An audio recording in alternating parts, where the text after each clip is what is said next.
seconds delay, right? With Yeah. our customers. Okay, so we have 34 watches like now. And so guys, today, welcome back again. Hope you're having great time so far. Now I'd like to introduce you our next speaker. Please everyone meet Madushan Gamage.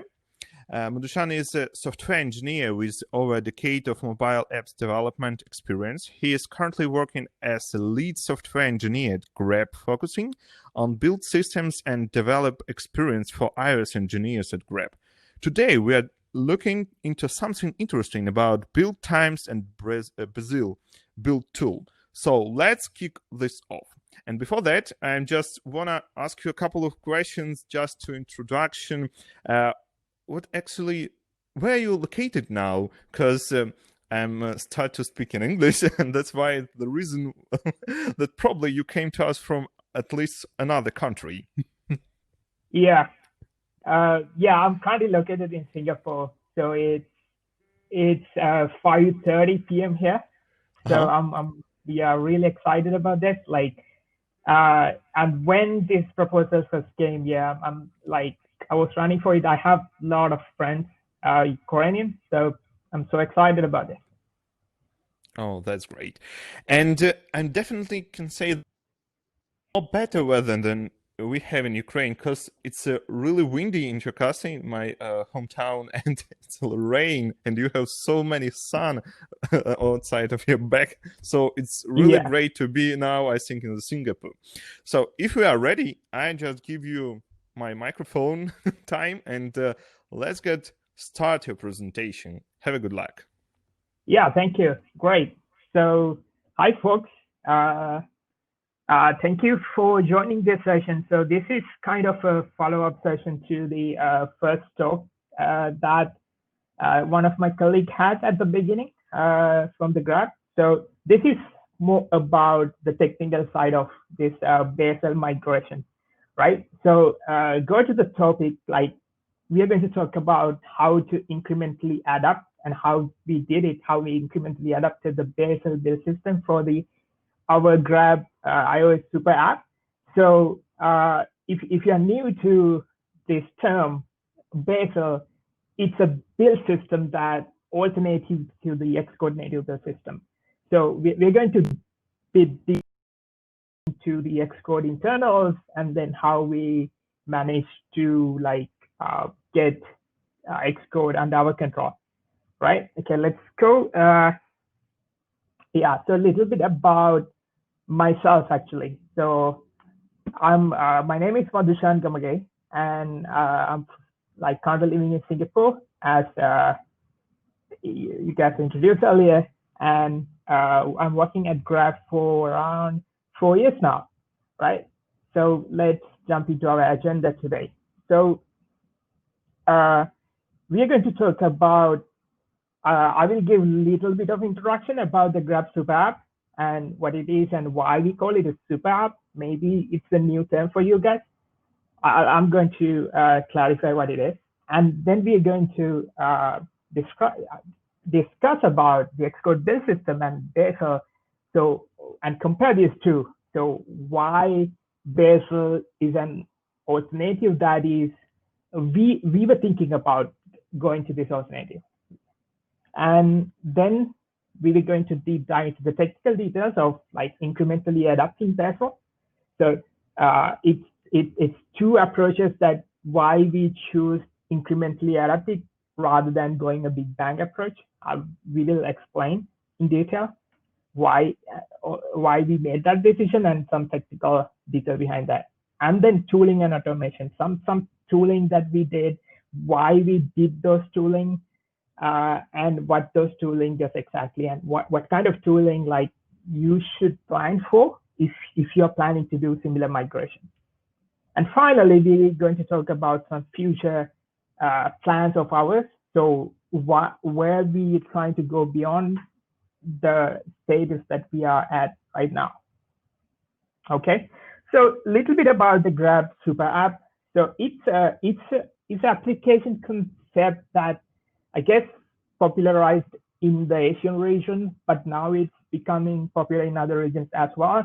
I'm sure like some of you folks might heard about this. It's a single application that offers many services. So for instance, in the Grab application, like currently we have these four as like some of the main services that we offer. We have transport, it's a taxi service, ride hailing service, and we have food and the payments and deliveries and a lot more. Like we have movie ticketing, videos, hotels, rewards, like you name it. So from this introduction, it might be obvious to you folks, like it's a lot. It's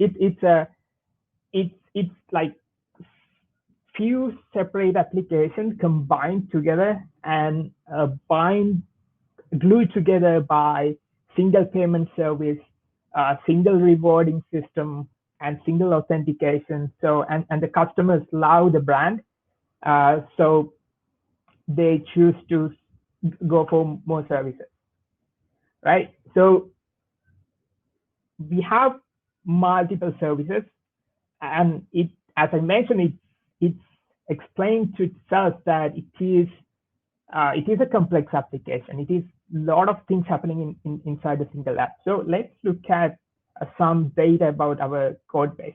You may have heard about this stuff in the previous session, so I'll go super fast here. So we use Xcode as the development IDE. I mean, before the Bazel, of course, and we have CocoaHeads with custom plugins for as a dependency manager, right? And we have our code base is around 3 million lines of code. That's a lot. So this of course is including the test, but when you when you deduct the test code, it is still a lot. It's still close to 2 million or 1.89 around that. So, but it is lot of code. And we have this multi-project workspace. So this is a single workspace, but we have multiple projects that provide different functionality, and there are different teams. They have maintained their project. So this was the first solution that we came up with to break down, because you know how messy Xcode project can become when you have many files. And every time you add a new file or you remove a new file, you add a new dependency, there was a single project that is getting changes. So we wanted to solve that, and we just split the project into multiple smaller projects. And now we are in this multi-project single workspace scenario. Right? And we have 700 plus modules, targets, or the framework, and this is growing quite rapidly. And as I mentioned, we use Xcode, and then we have CocoaHeads as a dependency manager, but they are pre-compiled. We host the binaries, and then we consume the binaries. And we kind of have 100 plus merge requests or pull requests a day from like the 7 R&D centers across the globe. So this is this itself quite a challenge, as you can imagine, like 100 plus commits, merge requests, and this can easily go to 140, 50 some days. So it's quite frequent changes happening into the single code base, right? And 99% of the code base is written in Swift right now. So very less Objective-C, lucky for us. So this obviously brings many challenges. Like it's literally something like this in some cases. So the build time is the worst nightmare. Like this amount of code. So you know, like Xcode, you have this problem. It works on my machine and it doesn't work on my machine problem. So because of that, you cannot like do the incremental build on the CI.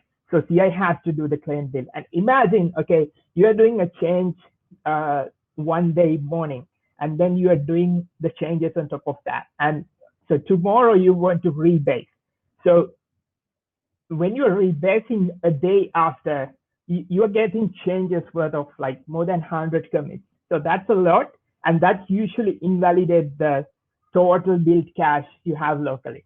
So you end up almost a clean build after that. So this was a big challenge for us, and the graded IDE experience. So you know that Xcode is famous for this, like the massive indexing. So it is like it takes a lot of time to do index. Like, so in some cases, sometimes we even disable indexing. We used to disable indexing. And some cases, I have heard some folks sometimes that they wait until indexing done to start anything because it's a heavy operation. Sorry, I think.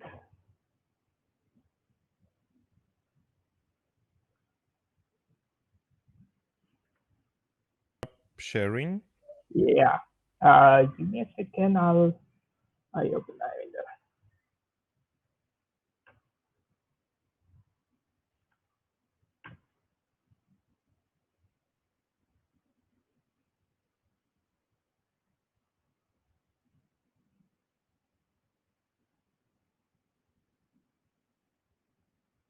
It's okay, right? And we're just waiting. Yeah. Okay. Yeah. Okay. You're back. Let me jump into where we were. Okay, you're back. Right. Okay. So we were talking about the degraded ID experience. And on top of that, we have this problem of a very fragile master branch. It's because, like, you know, that when the commit frequency high, what happens is there are merge conflicts that you have two changes work perfectly fine in isolation, but when they merge, it starts breaking. So we have this fragile master problem. And then, of course, like a slow feedback loop. So you have change, and then you have a CI pipeline that runs hours before you can know, okay, my change didn't break anything. So there are a lot of issues with this much of a scale, but these are the four major things that we were having. So we were looking for a solution, right? So we compared few options, like moving to Bach build system. So that's another build system, that alternative build system that some companies use, like Airbnb use it, Facebook use it right now. And also we considered Bazel. And on top of that, we considered, okay, what it takes to go really deep inside Xcode and solve the problems inside the build system that they have. And we compared these options with the cost and with the benefits they give and what kind of confidence we have. And then we gave a rank. So, we kind of came up with 4 criteria, and then there are sub metrics under those 4 criteria, and then we assign a number for each of them. So then we summarize all these things, and then we decided, okay, Bazel is the way to go. So we settled with Bazel, right? And then, okay, now you settle with the build system. You are going to migrate to Bazel build system. Okay, so what's the strategy? So 2 strategies. One is Big Bang. That means you migrate everything first, and then you integrate it with the Xcode build system. So some team has to work continuously for a longer period of time. And once they have results, and then only you can actually generate impact. And ultimate approach is incrementally, right? Okay, you start migrating, let's say 10%, 20%, and then you start generating impact, whatever you migrate. But this second solution is ideal, but it's a complex solution, because if you do that, what you have to do is you have 2 build systems. One is the Xcode native build systems, and one is the Bazel build system. So you have to make them work together. So this is what we are going to talk about today. So how we did make that happen, right? Incremental adaptation. We saw many advantages. So one is no disruption to feature development. Yeah, this is something we can refer to, because we developed features quite fast. We couldn't justify disruption to the feature development. So that is one of the reasons actually we decided, okay, even though it's complex, let's go with incremental adaptation. And then fast and continuous impact generation. So the more you migrate, more cache you can use, because to give this primary idea of what Bazel offers, I think like one of the major advantage of Bazel is the cache, because Xcode cache is local to you. So if I build something, I produce the output, but you cannot use my cache because they are like heavily dependent on the parts and the timestamp. So this cache is not. So Xcode, we try to use the cache of Xcode in the Swift frameworks and the Objective-C, but we couldn't. So that was not an option. So one of the advantages of the incremental adaptation is, again, and Bazel is a cache. So 10% you migrate, and then you can have the CI, like, okay, CI continuously generate cache. So like, let's say every commit to master, CI run this, and then cache the build and push the cache to the caching server, so everyone can consume that.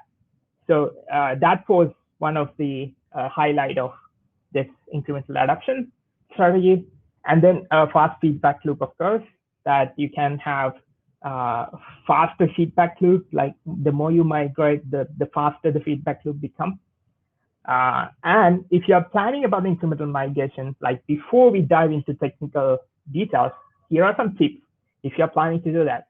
So first thing, verify what you want to do in a playground app. Don't jump into the application at a single step.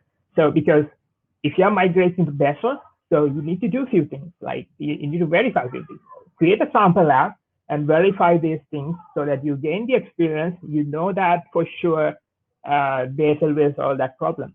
So that's number one.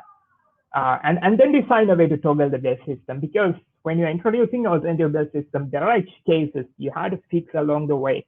So when you're introducing to developers, the other developers who some of the folks don't have experience about fixing issues with the Bazel build system, so they are purely focused on the feature development. So for them, it's important to make it not disruptive for them. So have some way to toggle the build system whenever you want, right?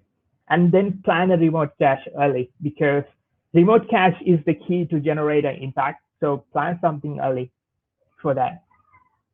And have a strong measurement suite in place, so you know actually things are improving.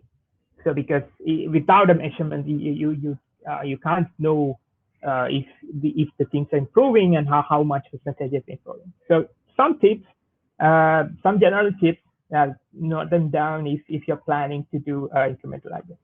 So let's jump into some technical details. Let's deep dive into Xcode Build System and Bazel, right? So Xcode is the IDE and the build system that Apple provide. It's the native IDE and the native build system for, anything to do with iOS, right? So if you look at the overview of what Xcode does, we can try to summarize to something like this. So at the very top, you run, okay, you make changes to the source file, and then you run that play button, and then it builds the app, and then it run the app on the simulator, right? And so these actually consist of like thousands of small actions that are executed in a particular order. Like, so you have the source code, you have to compile them, right? And then you have to like link them. So compilation produce the object files. It's a binary file, and then you have to link them together and create frameworks, or maybe link them together to the final executable binary. And also you have to process some other files like assets and storyboards, images, and you have to code sign. So there are, hundreds of things. And collectively, these are like thousands of little actions. So Xcode's responsibility is to read your build description and then execute those actions in the order that makes sense, right? So there are like three main stages in even Xcode building an application. First one, okay, you have this project file, which is, you may have seen this, like if you're trying to solve a merge conflict in the project file, you may have seen this format. This is very unreadable. It's a nightmare to solve merge conflict in some cases. In our case, it happens quite frequently because when you have 100+ merge requests per day, merge requests are so common, and this is one of the files that you really don't very fun to resolve merge conflict, right? So you have this file, but luckily we only have to look at this when merge conflicts or in some other edge cases, but Xcode actually takes care of this file. So what Xcode does is read this file. So when you are trying to build an application, Xcode read this file and then generate this action plan. So it is like, okay, these are the source files of, and I have this target. This target has these as source files, and then I have set of images and then set of storyboards. So Xcode read all these data and then create an action plan. So this action plan is the one that I previously described. It is like thousands of actions that need to be executed in particular order. So technically, so if you don't have Xcode, like if you want to build an application without Xcode, technically you can do that. You need to do it like, okay, you have to figure out what commands that needs to be executed, maybe thousands of them. If you execute them in a particular order, so you will get the final output. But is this practical? No, it is not practical. So luckily Xcode does this for you. It reads the build system and generates the plan. And then the final place. Okay, so we have an execution engine. So this is a kind of a lower level build system. So the responsibility of the execution, this low level build system is to read the build plan and execute them in a particular. So you may cache them locally. So if the cache is there, please use the cache. Otherwise, perform this action from the fresh. So that's the responsibility of the low level build system. So if you want to look at this low level build system, it is actually open source. It is called LL Build.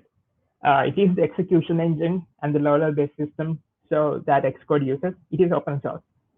You can look at them. And there is a new version to this that it's still under active development and is experimental, but it is really promising new version. It actually takes few pages from that which includes some better caching, remote execution, these kind of things. And can you guess the name of this new one? It is called LLB2.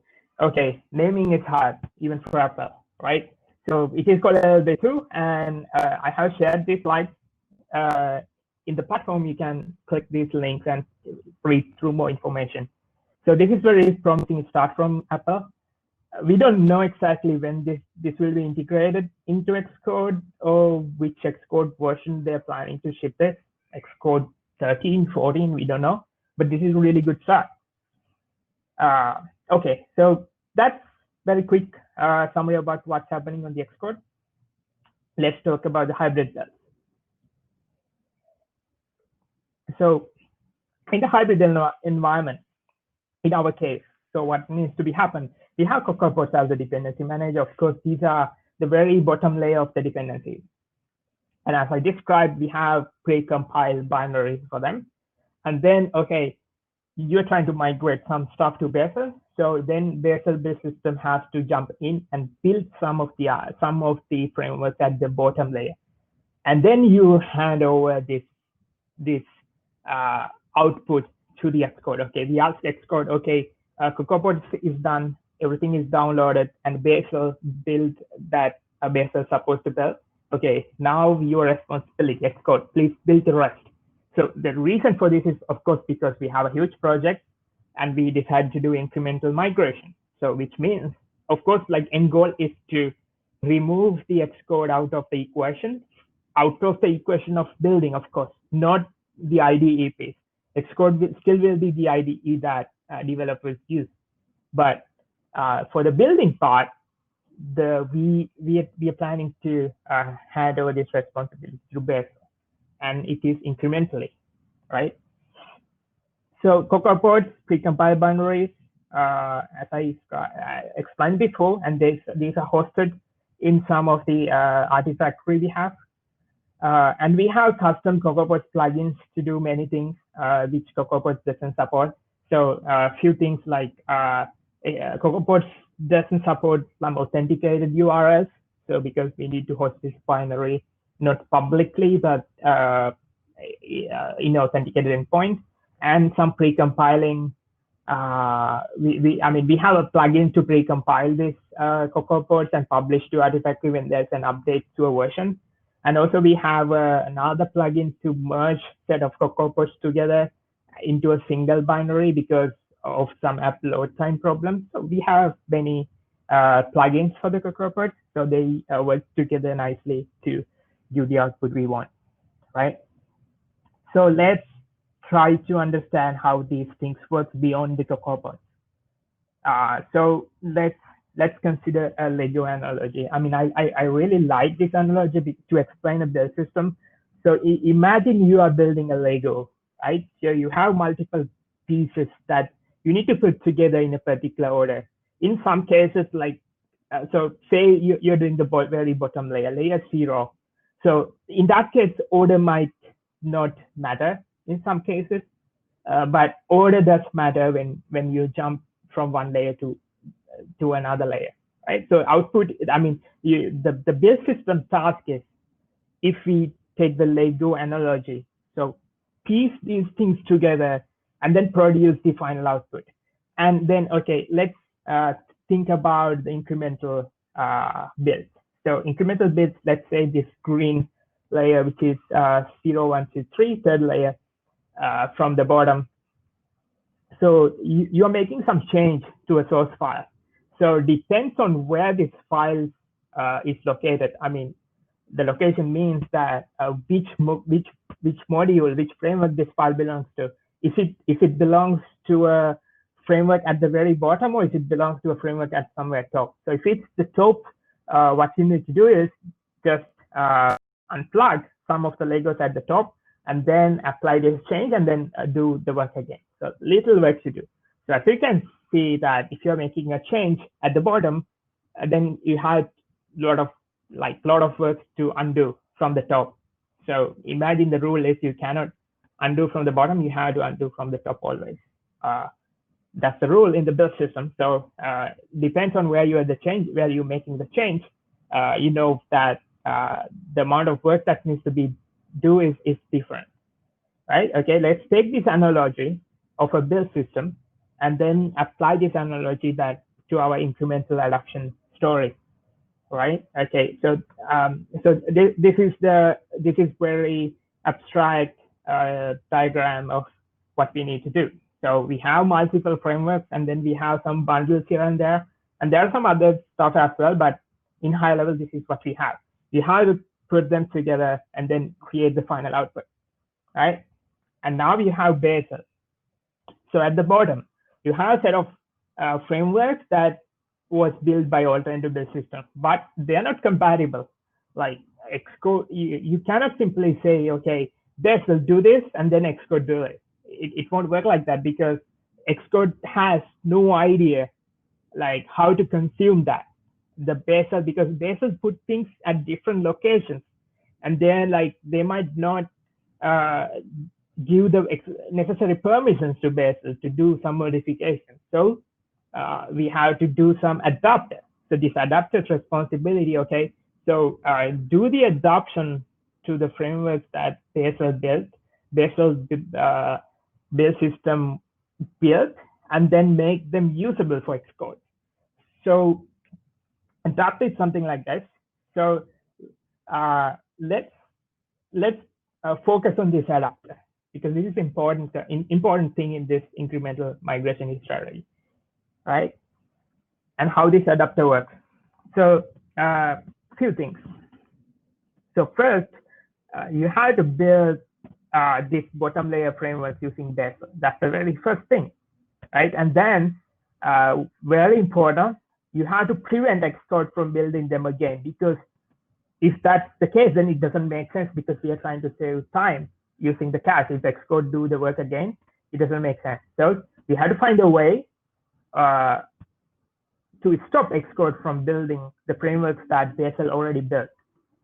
That's the second thing. And the third thing, we need to ensure that Xcode has everything it needs. So Bazel did the job, but that doesn't mean Xcode has everything, because we cut some work out of Xcode, but it might need some stuff.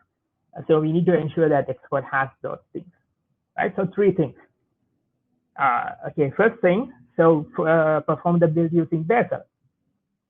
So this is what it looks like in the Xcode world, like to compile set of source code, right? So in the left side, you see the Xcode project file. So it looks like this.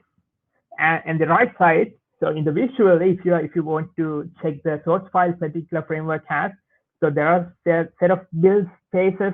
You define dependencies, you define compile sources, you define link libraries, so these kind of things. So this is the visual part. This is what we see, and this is what we modify. And this is what is actually happening in the file. So any changes you made here in the right side, this file gets changed. So that's how Xcode works, right? And this is the Bazel world. So here's how you define stuff in the Bazel world. So this is, I mean, if you compare this with that files that we observe in the Xcode, the left side, this is more readable. You know what these are like? This is, I mean, this is written in a language called Starlark. I mean, it's just Python, but it's just like a stripped out version of Python that Google created.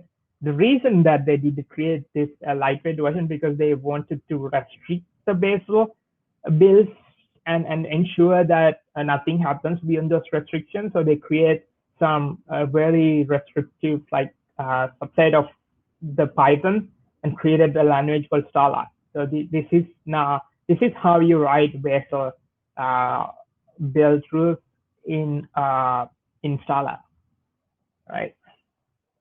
So okay, that's the first part. You write this build targets, and then you execute Bazel build commands, and then it can build them. So that's the first piece. Second piece is, so you need to prevent Xcode from building. This is interesting. So how to prevent Xcode from building the framework that you already built using Bazel. So this is how the compile sources build phase looks like. We have the list of files that particular targets need to compile. So if you leave it like this, I mean, nothing stop Xcode from, because Xcode see, okay, I have a source file, I need to build it. We'll just go ahead and compile. So we need to stop that. So how to stop that? So this is very neat trick that you can actually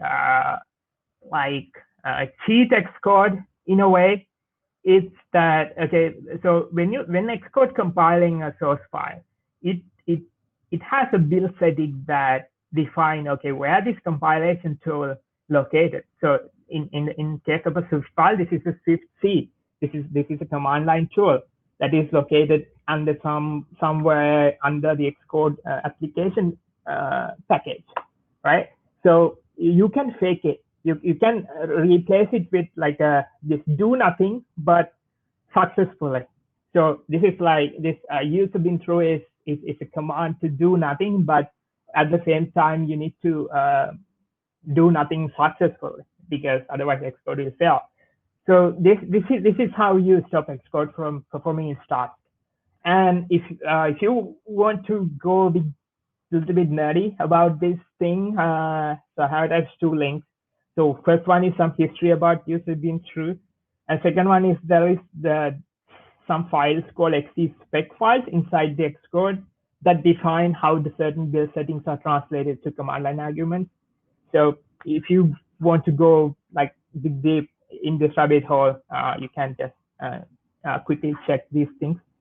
I have attached the link here. Okay, so now we have stopped Xcode from doing its job. So third thing, we need to make sure Xcode has everything it needs. So Xcode needs some things to to be satisfied, right? So one is there are intermediate build files. So there are two main things. So if you stop Xcode from building a certain framework, so we still need to provide two things back to Xcode, because if we are taking responsibility, and responsibility means responsibility, you have to do what it's supposed to do, right? So first thing is intermediate build file. So these are files that are not part of the final product, but these are like intermediate. You need them to produce the final output. So for example, object files are intermediate files. So object files are not part of the final binary, because object files are linked together to produce a final binary. But these are intermediate files. This might be needed at some other frameworks at the top layer. And similarly, you have this Swift module files and Swift doc files, these kind of stuff. And there are some discovered dependency. There are a lot of files that Xcode actually produce while it's building. So some of these files actually Bazel also produce. So Bazel also produce, but at a different location, and it has different set of permissions. So what you have to do is you have to copy them back to the location that Xcode looks them. It is inside derived data. So this famous folder called derived data, I'm sure that iOS developers, you all know what this is. So it's the place that in most of the cases, if you have this, it works on my machine, it doesn't work on my machine, on your machine. So sometimes the suggestion is, try cleaning derived data. I have tried that many times and it worked in many times. So you know what I'm talking about, right? So, okay. So but anyway, so this is the place that you need to copy this stuff back inside Xcode. So those are the intermediate files. And then, of course, the build product. So if you're creating a framework, so the framework is this is the final product. So you need to copy that back as well to the location that Xcode expect it to be. And then it's fine. Like it gets satisfied to perform the build, right? So that's the one piece. Okay, the building can be done this way, but there are more things we need to do. We need to support the IDE experience. So IDE experience means, because IDE becomes IDE because it offers you this syntax highlighting, auto completion, and some like jump to definition, these kind of fancy IDE features. So to make them work, you have to do little extra things. And also the debugging, right? So mainly two things, debugging and the code completion and related features to make this work.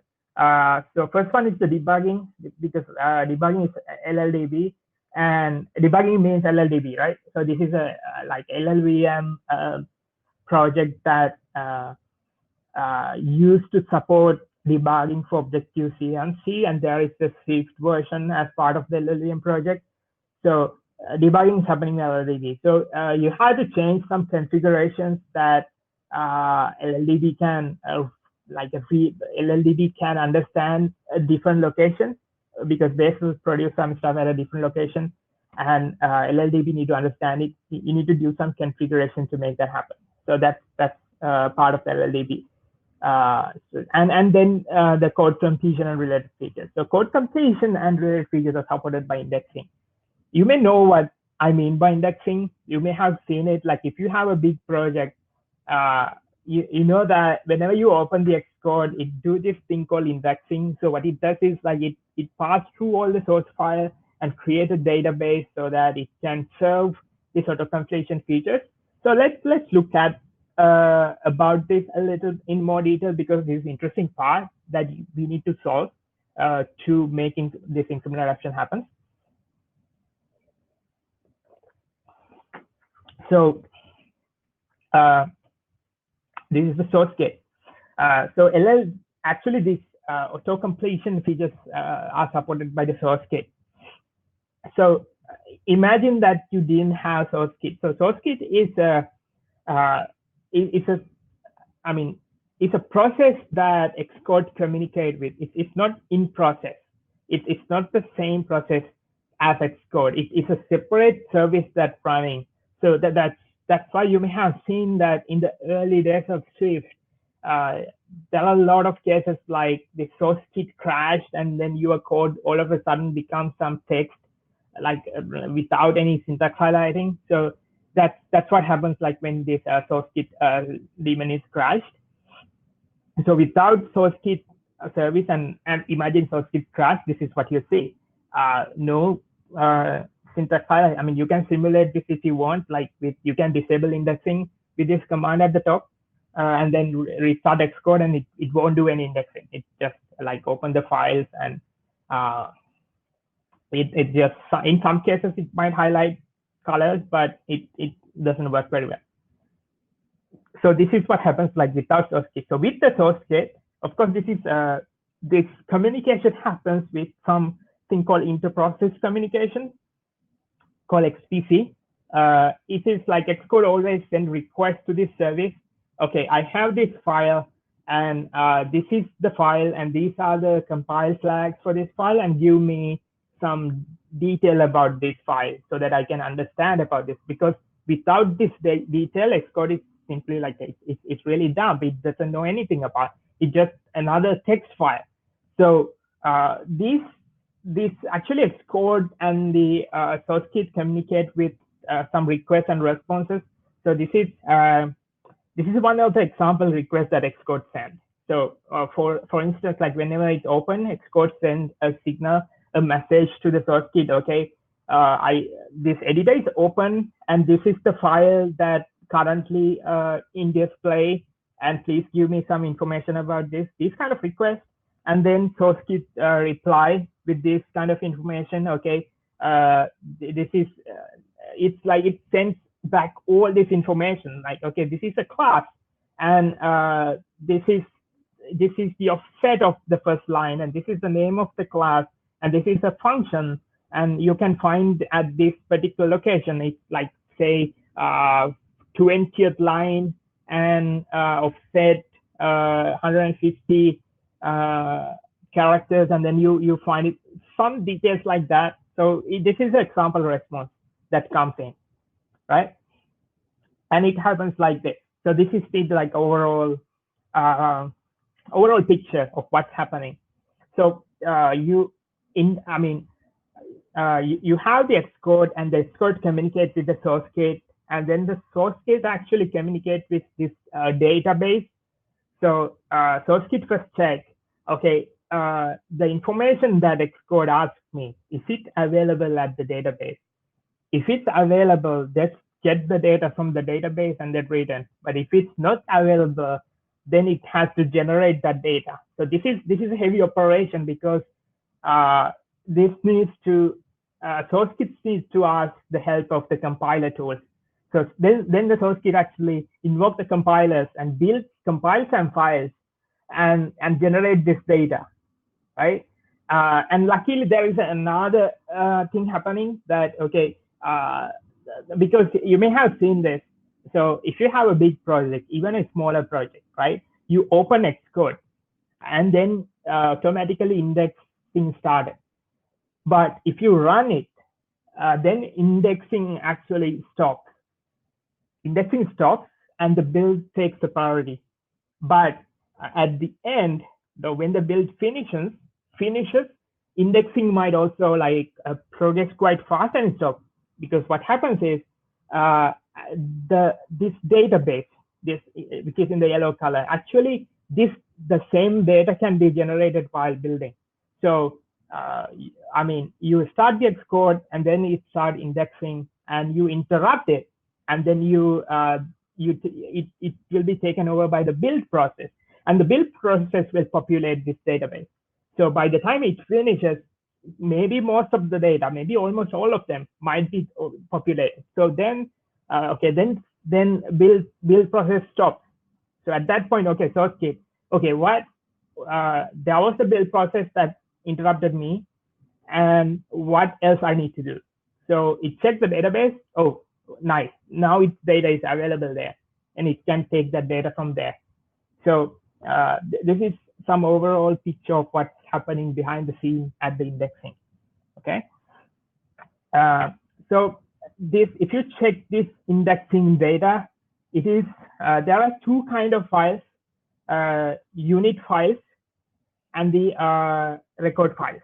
So this is what unit files looks like. So as you can see, the unit files has the absolute path of some file. So this is a problem when you build part of your stuff with Bazel, because Bazel has a different file path, and Xcode cannot consume them because these are like known to Bazel. So then you have to do something about it. And okay, this is first type was files, and then there are record files. So unit files and the record files, but luckily record files has no paths. It's just purely data about classes and their locations and stuff. So record files, no issue, we can use as it is. So for the unit files, you need to do some mapping. So going back to the original discussion, we were talking, all the way we were talking about Bazel doing some part of the build process. So this process produced this indexing data, but these are not consumable to Xcode. So we need to convert them. We need to convert them to a format that Xcode can understand.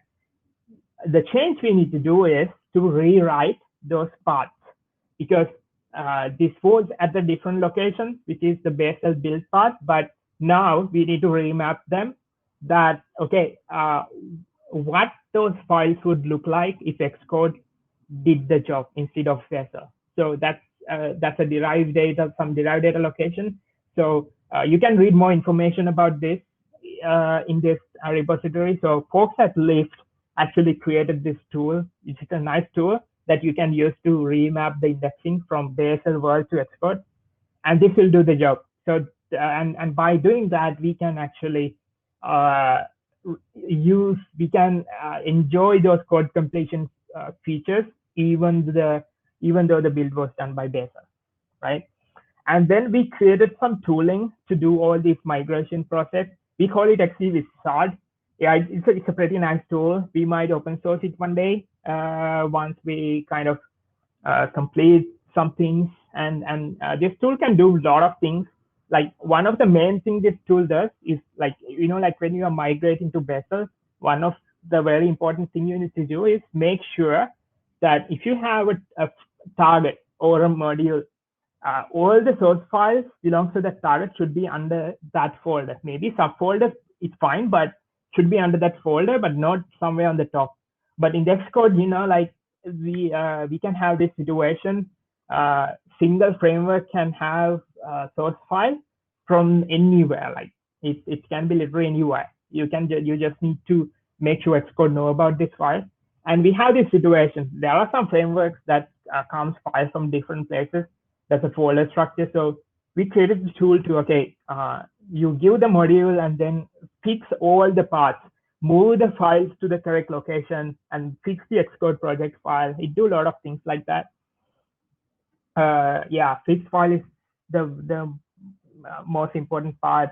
And then after that, it modifies the Xcode project, and then it can even generate the Bazel build files, that the file format that I showed you earlier. It can generate them. It's a pretty nice tool, and many more. I'm not going to talk about more detail about this tool right now. We might,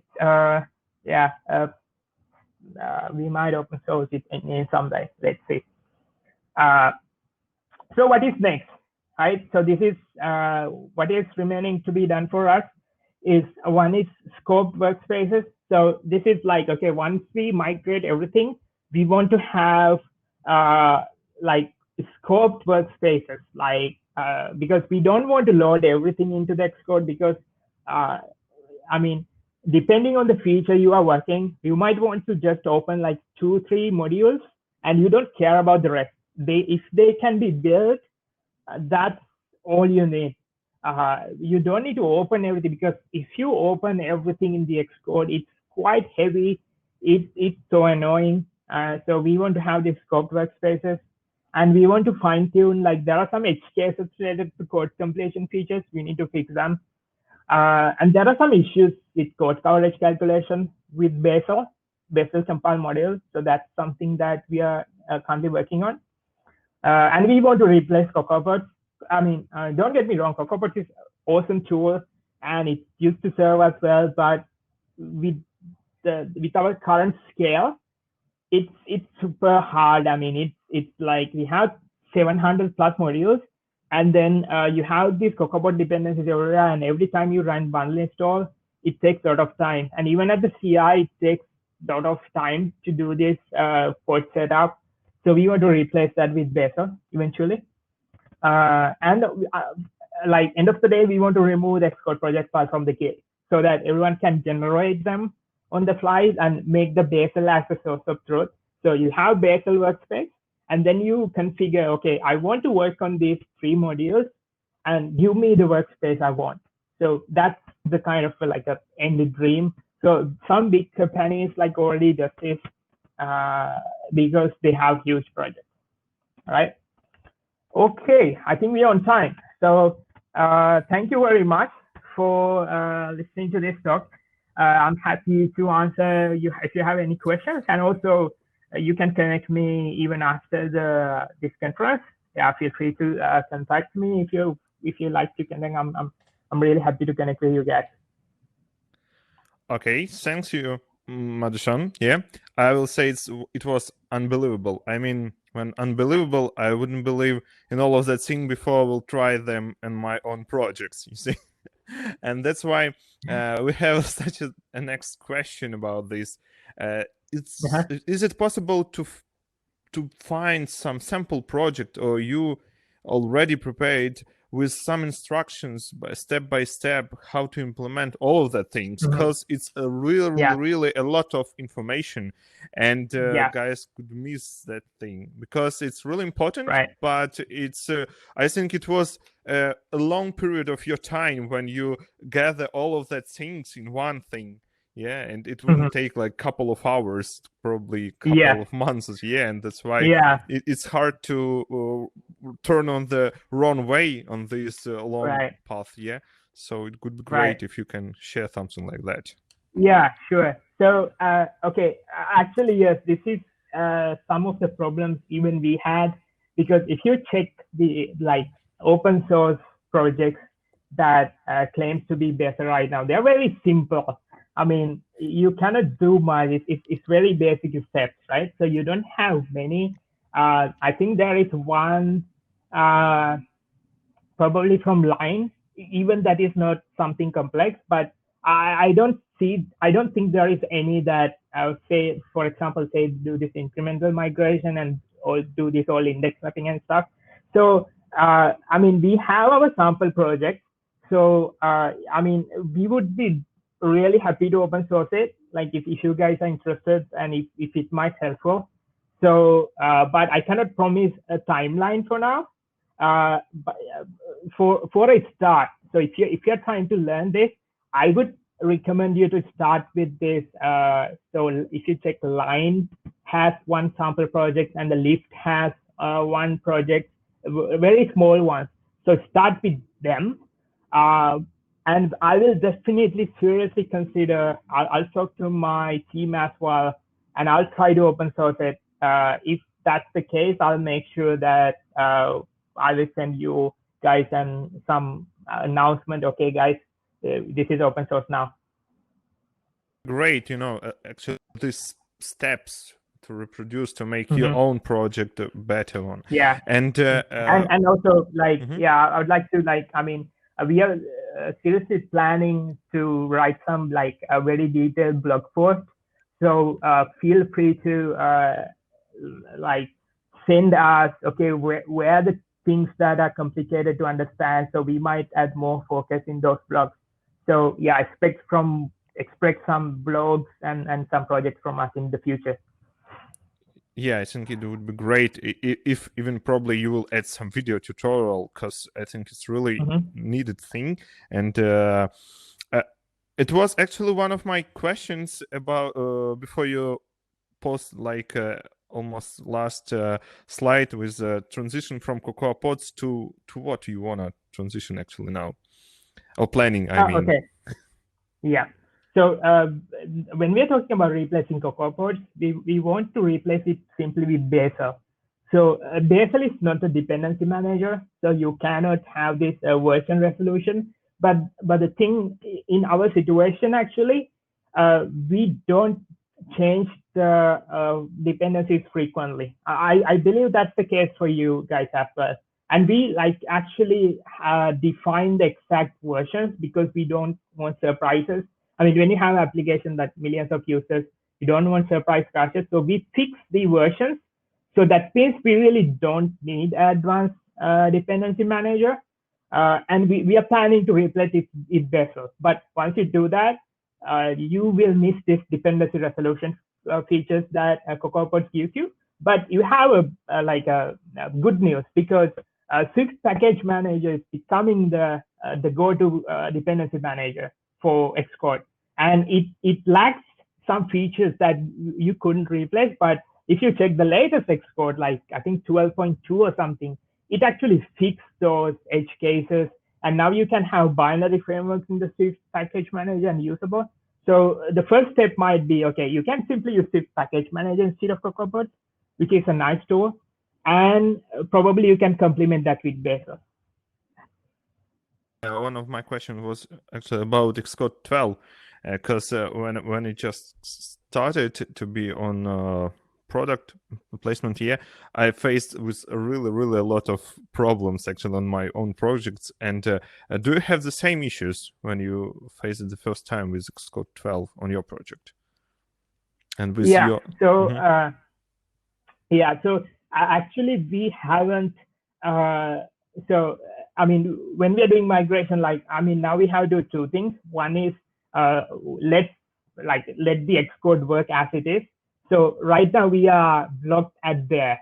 So because we have some compilation issues here and there. So once we fix that, we need to make sure that this Bazel setup works in Xcode 12 as well. So I guess that this question is about, so what's this risk? Because this setup might broken in Xcode 12, right? So yes, that risk is there, but usually, luckily, if you check the history of the Xcode, these kind of breaking changes doesn't happen so often. Like Xcode changed the entire build system from in Xcode, some of the versions, I can't remember the exact version, so they call it old build system, and then they have something called new build system. So when there is such drastic changes happen, then there can be significant issues. But otherwise, these issues are mostly about these intermediate files that Xcode produce, because as long as you produce the output, then Xcode is fine. But then the problem is, okay, Xcode expects some intermediate files, some object files. So, but usually we don't expect these a significant, a dead end kind of issues. But usually, yes, there will be some issues. The thing is, you might need to understand to fix them. But luckily, the Bazel iOS world has been quite slow in fast year, I would say, but now it's picking up. So if you check the Bazel Swift rules repo, the maintainership has changed. So I would expect to some fast progress and even fast fixes. For instance, that Bazel didn't have to build this app clips. App clips is new in Xcode, right? But there is a pull request there already. So I would expect things to get fixed faster now. Great. Also, another question is how such advanced tooling impacts the onboarding time for new people in the team. So that's a good question. Actually, we need to consider. So the thing is, as you said, we have this feature flag, right? So and we try our best to make the things invisible to engineers, like what is happening behind the scenes. And if there is a newcomer, so what we do and what we are planning to do in future, okay, we disable Bazel, so nothing. So because he don't have additional complexity. So once he onboarded, of course he will suffer some additional build time, and then then he's familiar with let's try to enable this build system, which will reduce your build time. So it's gradually introducing. So I mean, that's how we're trying to mitigate that. So guys, if you have additional questions, you can put them on our alpha channel, where alpha room for alpha speakers, and Madushan gonna be there after we end this session. So please feel free to ask him there additional questions. By the way, when you go there, please press go backstage button and it will bring you to this room. So thank you, Madushan. Thank you for joining. And it was really interesting for me. And I think I need a lot of, at least not a lot of, but some time to put all of the things to my head. Because I have probably really small thing that I get after Xcode 12 that could be a little bit look like that you provide. It was about SwiftLint. I don't know, do you have it on your project? And after updating to Xcode 12, it started to bring my build time for like, I don't know, 300 times bigger. And I bring this, and I bring script additional to go with this tool only on diffs when you change some part of your code, and it was a really great solution, and it like downgrade my build time for just 10 seconds. So just want to share with you, as you shared with us, your knowledge. Okay, thank you, guys. We will see you on the 1 hour on the another stage with another our speaker. So see you there. And if you have additional questions, let's just join to our alpha room speakers question and answers room. So bye bye. Yeah, thank you. Bye bye. Thank you. So we're finishing.